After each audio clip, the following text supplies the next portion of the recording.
And এই হচ্ছে royal Enfield. আর royal এনফিল্ডে যদি ফগ লাইট লাগাতে চান তো এই এই মডেলটা লাগাতে পারেন।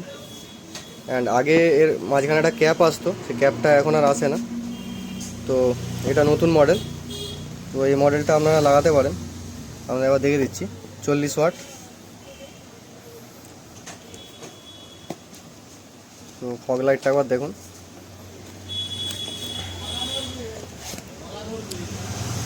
এই হচ্ছে ফগ লাইট। অ্যান্ড এটার আরেকটা জিনিস দেখায়, এর সাথে এই যে ক্ল্যাম্পটা দেখতে পাচ্ছেন, ক্ল্যাম্পটাও আসে। তো এই ফগ লাইটটা কিনলে আপনারা ক্ল্যাম্পটাও পেয়ে যাবেন। ক্ল্যাম্পটা বাইরে থেকে কিনলে 300 থেকে 350 টাকা দাম হয়।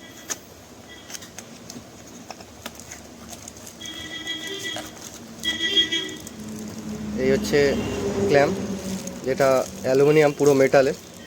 অ্যান্ড পুরো ভিডিওটা দেখতে হলে অবশ্যই চ্যানেলে ঢুকে দেখবেন।